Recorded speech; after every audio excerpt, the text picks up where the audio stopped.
Եթե կառավարության 2021-26 թվականների ծրագրում ՀԱՊԿ-ը նշվում էր որպես մեր երկրի անվտանգության կարևոր օղակ, ապա 2026-31 թվականների ծրագրում այդ կառույցն ընդհանրապես չի հիշատակվում։ Նշանակում է դա արդյոք, որ առաջիկա 5 տարում Հայաստանը մտադիր է դուրս գալ ՀԱՊԿ-ից։ Պատասխանելով հարցին, վարչապետը նշեց, որ մեր երկիրը ՀԱՊԿ վերադառնալու մտադրություն չունի։ Մեր նախընտրական ծրագրում հստակ գրված է, որ առաջիկա 5 տարում մենք ՀԱՊԿ վերադառնալու ոչ մի պլան չունենք։ Ես կարող եմ վստահ ասել, որ մենք ՀԱՊԿ-ում մեր աշխատանքները չենք ակտիվացնելու եւ ես գիտեմ, որ ՀԱՊԿ-ում քննարկումներ կան եւ կազմակերպությունում իդեպ կանոնադրությունը նախատեսում է նման բան, կարելի է երկրին հեռացնել կազմակերպությունից, ես շատ գոհ կլինեմ, եթե կազմակերպությունը որոշի Հայաստանի Հանրապետությանը հեռացնել հավաքական անվտանգության պայմանագրի կազմակերպությունից։ Մեզ համենայն դեպս կազատի դուրս գալ չգալու երկընտրանքից։ Մենք չենք պատրաստվում, այո, ճիշտ եք, կառավարության ծրագրում հավաքական անվտանգության պայմանագիր կազմակերպություն արտահայտություն չկա, հիշատակում գոնե մի անգամ չկա, որովհետև հիշատակումը,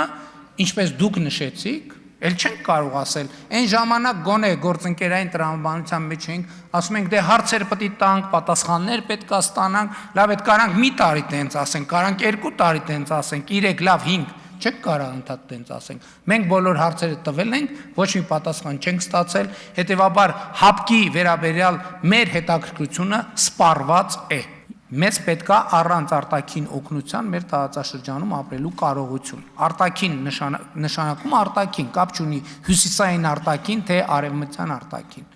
Մենք պետք է ունենանք պաշտպանունակ բանակ եւ մենք պետք է ունենանք խաղաղություն։ Հիմնված լեգիտիմության, փոխկապվածության, երկարաժամկետ կանխատեսելիության վրա։ Այդ է մեր անվտանգության կոնցեպտը։ Ընդդիմադիրները հարց հնչեցրեցին Գյումրի-Կարս երկաթուղու ներդրումային հնարավորությունների մասին, ընդգծելով, որ Թուրքիայի կողմից կառուցվող երկաթուղին համեմատաբար կարճ է։ Վարչապետը ուշադրություն հրավիրեց հանգամանքի վրա, որ Գյումրի-Կարսն արդեն իսկ գոյություն ունի, նորոգումների կարիք ունի եւ կառավարությունը պատրաստ է ներդրումներ անել ու դարձնել մրցունակ։ Ընդդիմադիրները ուշադրություն հրավիրեցին վարչապետի Նախճեվան արտասանության վրա։ Ես այդ արտահայտությունը օգտագործում եմ ուրիշ բանի համար, որպեսզի մենք նոր միջպետական էթիկա ձևավորենք եւ Սևանա լճի հետ կապված ուրիշ որևէ տերմինաբանություն չօգտագործվի։ Սրա մասին է խոսքը։ Մեր խնդրումը գիտեք որն է, որ մենք Արարատի մարզի Արարատ գյուղին ասում ենք դավալու, իսկ Քյարքին ասում ենք Տիգրանաշեն։ Մեր խնդրումը է դա։ Ես Իջևանից եմ, իմ խնդրեմն է նա, որ միջև հիմա Իջևանում խոսելիս Այգեովիտ գյուղին ասում են ուզունթալա, իմ խնդրեմը դրա հետ է։ Որովհետև էսա հայրենիքից դուրս հայրենիք փնտրելու, որ մենք ման ենք գալիս գլոբուսի վրա մի հատ բան գտնենք, որ ասենք, որ դա, չգիտեմ, մի հատ անուն դնենք, ասենք էլի տենց անուններ, բայց մեր հայրենիքի ներսում ասում եմ, մարդկանց հետ խոսում եմ, ասում են որտե՞ց է, դավալեցի եմ, ժողովուրդ ինչ դավալու։ Իջևանում խոսում են, ասում են, հարց եմ տալիս, ասում եմ, այդ տղեն որտից ասում են ուզունթալցի է։ Իմ խնդրեմը դրա հետ է։ Եվ էլի եմ ասում, պետությունը ուրիշ բան է, պետական էթիկան ուրիշ բան է։ Իմ խնդիրը նրա հետ է, որ Հայաստանի Հանրապետության ինքնիշխան տարածքի համար եւ մենք եւ ուրիշները օգտագործեն այն անունը, ինչ որ լեգիտիմ վերաբերվում է իրան։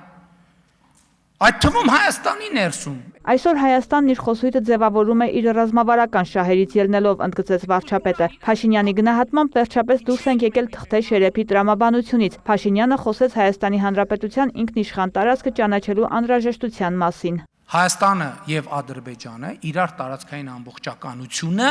ճանաչել են 1991 թվականի Ալմաթայի հռչակագրի հիման վրա։ Ալմաթայի հռչակագրի ստատուս քվոն արտահայտող քարտեզներն են 74-ից 78 թվականի քարտեզները խորհրդային միության, որոնք հերթապահության ընթացակարգ են անցել 79 թվականին։ Հայաստանի 29743 քառակուսի կիլոմետր տարածքի հաշվարկի մեջ չեն մտնում են անկլավները, որոնց մասին ասել եմ, որն է այն փաստաթուղթը, Դա այն քարտեզն է, որով մենք միմյանց տարածքային ամբողջականությունը ճանաչել ենք, որովհետև գնալ ձեր ասած տրամաբանությամբ նշանակում է հրաժարվել Արցախյանից, նշանակվում է հրաժարվել այդ թվում են ջերմուկի են տարածքներից, որոնց մասին դուք եւ մենք անընդհատ կարևոր ենք համարում խոսել, նշանակում է հրաժարվել սահմանի գոյությունից, այլ բան, թե որն է այդ հարցը լուծելու մեթոդաբանությունը։ Գեգամ Մանուկյանը կասկածի տակ դրեց վարչապետի գիտելիքները, նշելով, թե դիպլոմը ստացել է վարչապետ դառնալուց հետո։ Նիկոլ Փաշինյանը պարզաբանեց. Ես ձեզ համար լուր ունեմ, ես Երևանի պետական համալսարանի դիպլոմ չունեմ։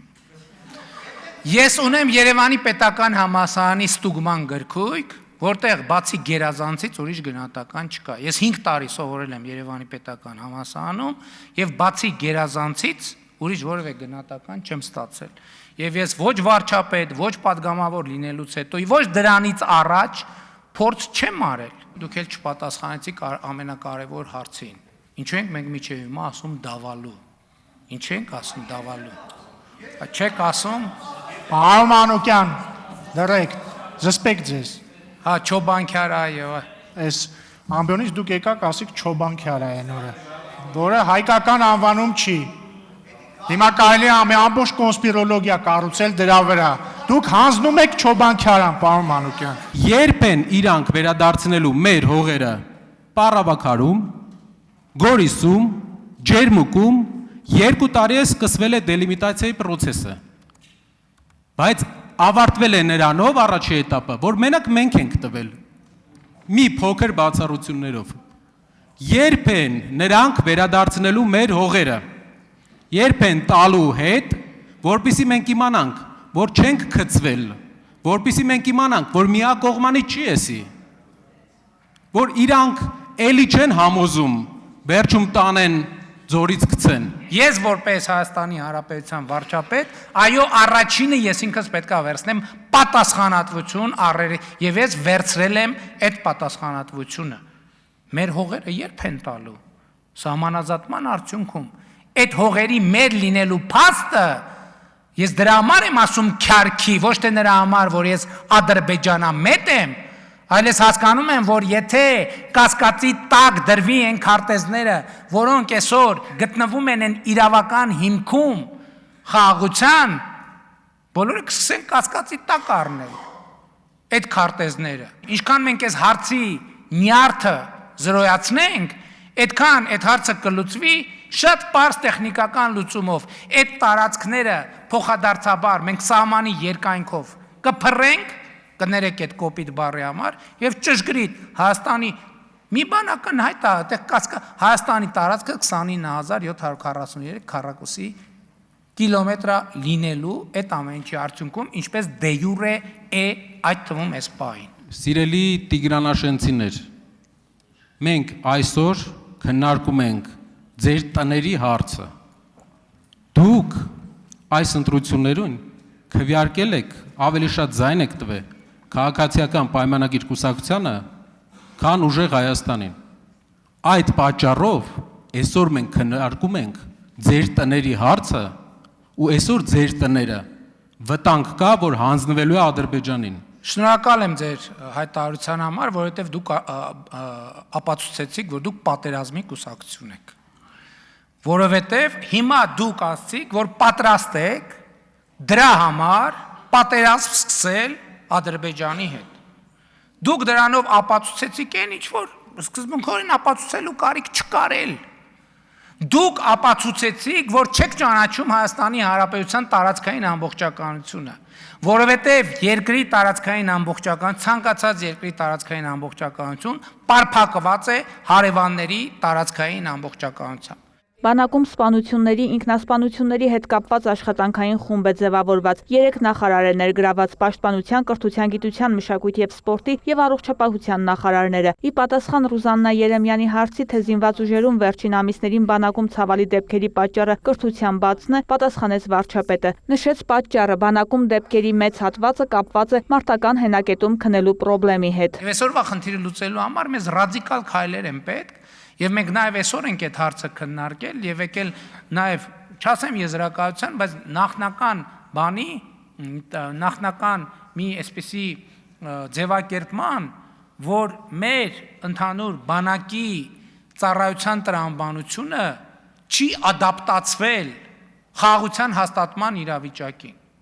Եվ մենք այստեղ պետք է որոշակի վճռական քայլեր անենք այդ խնդիրը լուծելու համար։ Դատաիրավական համակարգի բարեփոխումների դատական համակարգի անկախության մասին։ Երբ հեղափոխությունից հետո կառավարությունը որոշել է, որ համակարգը պետք է անկախ լինի, այնտեղ ազդեցություն փորձել են գործել այլ շրջանակներ, նշեց Փաշինյանը։ Արդյոք ատելություն եք զգում համակարգի նկատմամբ, որովհետև ձեր նշանակած դատավորներից էլ եք դժգոհ, հարցրեց ուժեղ Հայաստանից Հարություն Հարությունյանը։ Ատելություն զգում եմ այն փաստի նկատմամբ, որ Հայաստանի Հանրապետության քաղաքացիները դեռևս չունեն զգացողություն, որ Հայաստանի Հանրապետությունում արդարությունը հաստատված իրողություն է։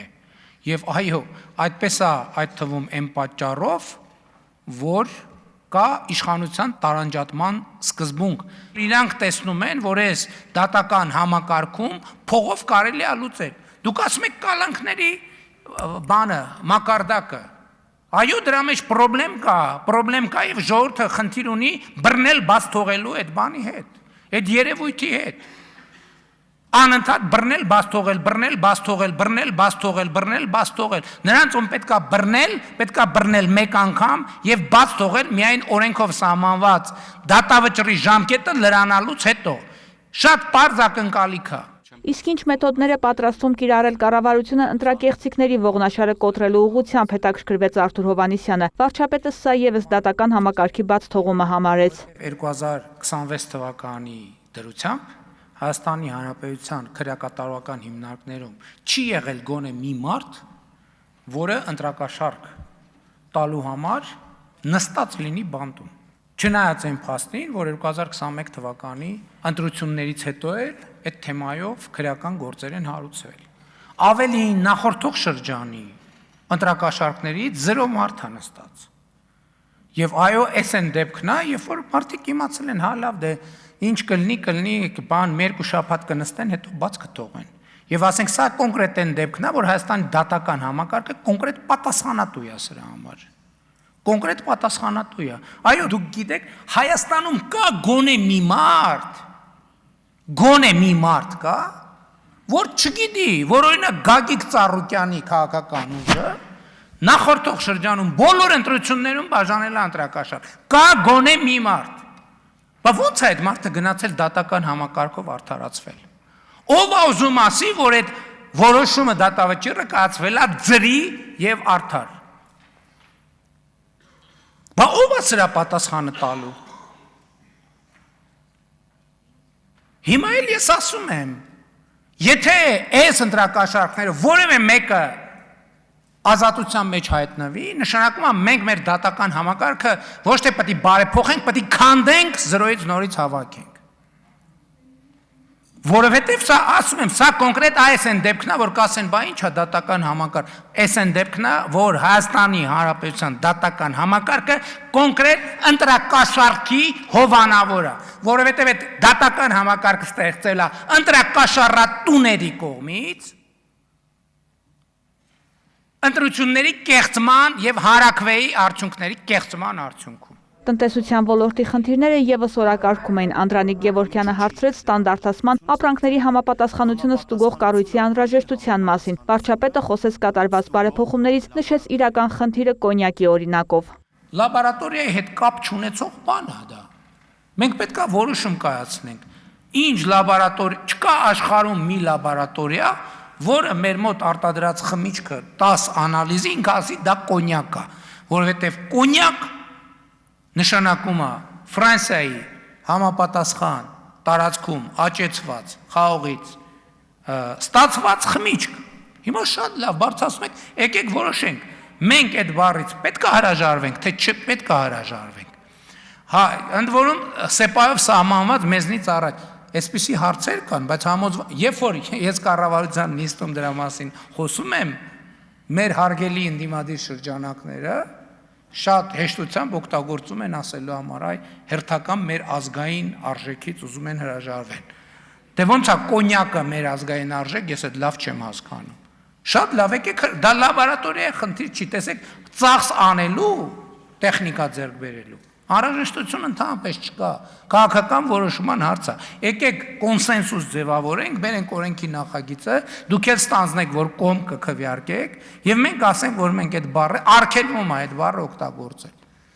Եվ դրանով մենք ստանդարտիզացման շատ կարևոր խնդիր կլուծենք։ Ինչ վերաբերում է էներգետիկ ռեսուրսներին, ապա ըստ վարչապետի ատոմակայանի հարցը պետք է դիտարկել ոչ թե Ադրբեջանի պահանջների, այլ մեր երկրի անվտանգային տեսանկյունից։ 70-ականներից շահագործվող ատոմակայանը չի կարող անվտանգ շահագործվել հարյուրավոր տարիներ։ Հետևաբար ինչ-որ ժամանակ առաջանալու է այն փոխարինելու պահանջ։ Մեծ է առաջին անվտանգության խնդիրը, պետքա հուզի, հասկանում եք, բայց որ եթե Ադրբեջան դրա մասին խոսում է, մենք անվտանգության խնդիր չունենք, ընդհանրապես։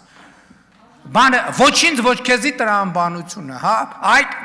ոչինչ թող Հայաստանը ոչինչանա, բայց 3000 թուրք ու ադրբեջանցի, որ հետը վնասվի, մենք մեր պատմական արդարությունը կհամարենք վերական։ Այս ինչ մոտեցում ընդհանրապես զարմանալի բան է։ Սա էս եմ ասում էլի, բանի ստալինյան հայրենասիրություն, մեզ ներմուծված ստալինյան հայրենասիրության տիպիկ օրինակ է։ Ես կարծում եմ, որ կարող է պարզվի, որ մեզ ավելի մեծ ատոմակայան է պետք։ Բայց կարող է, լսեք, մենք այնքան կարող է պարզվի էներգիա ունենք, որ մեզ ուրիշ ոչ մի բան պետք չի, մենակ արևային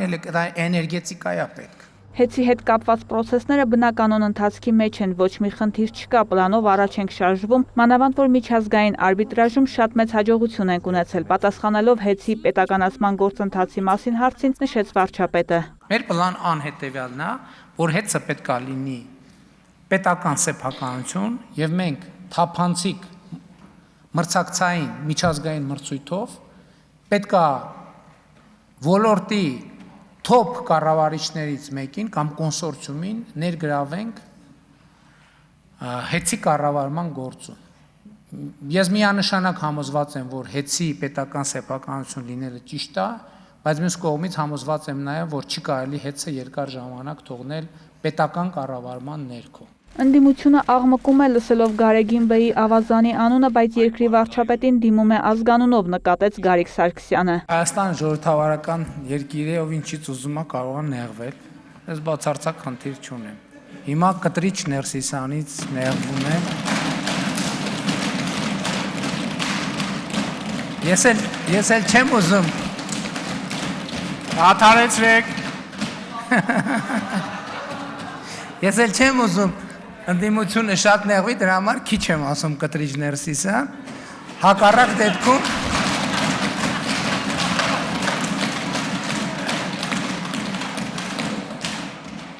դեպքում կարող եմ ամեն երկրորդ նախադասության մեջ ասել կտրիչ Ներսիսյան։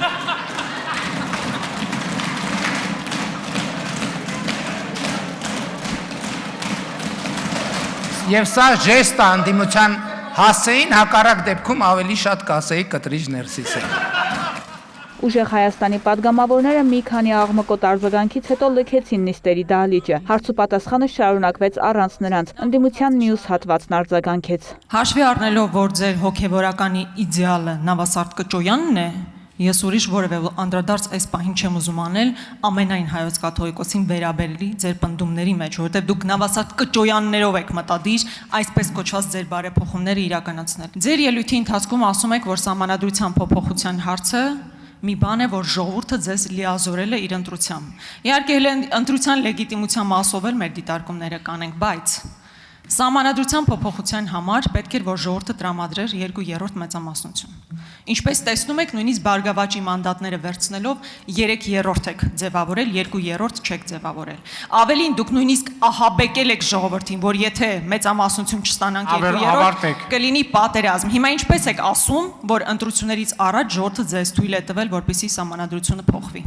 Նոր սահմանադրության ընդունումը ընդգրկված է մեր նախընտրական ծրագրի մեջ։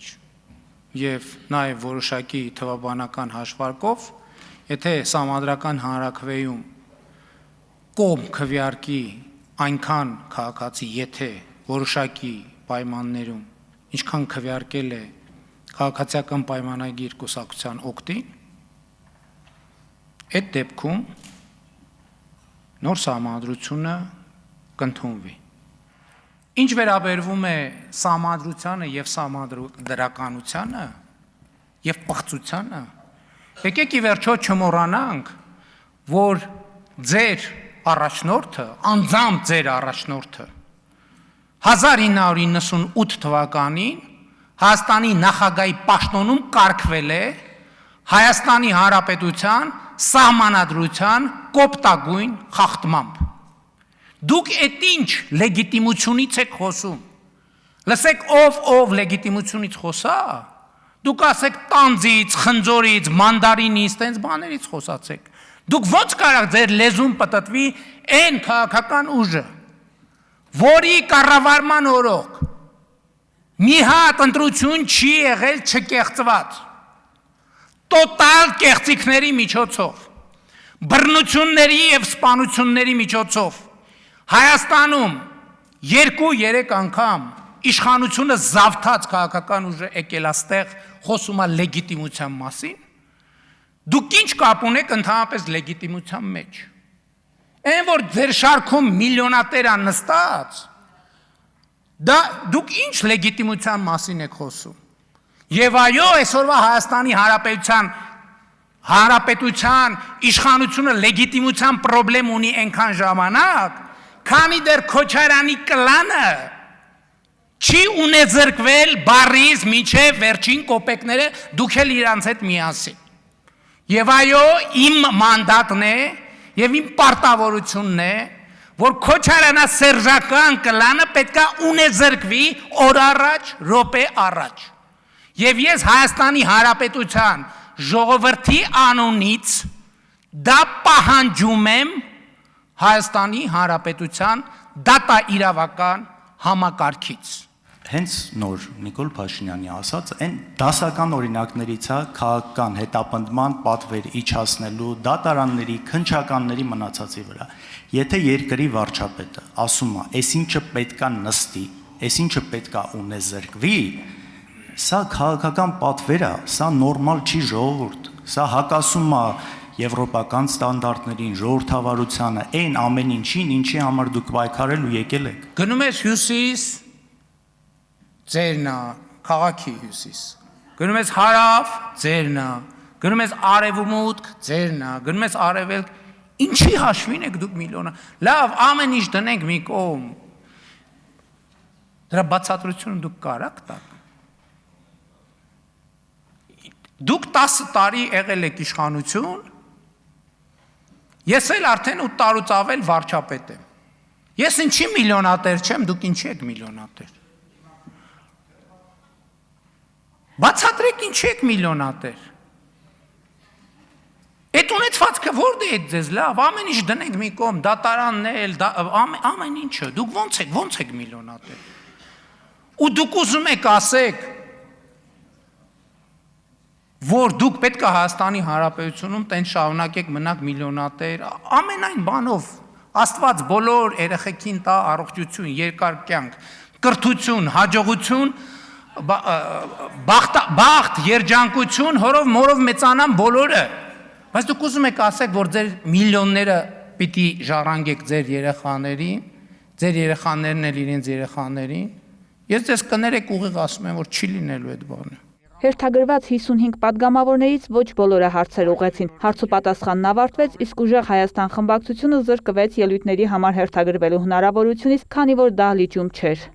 Վարդուհի Արզումանյան, Հովհաննես Քյոսեյան, լուրեր։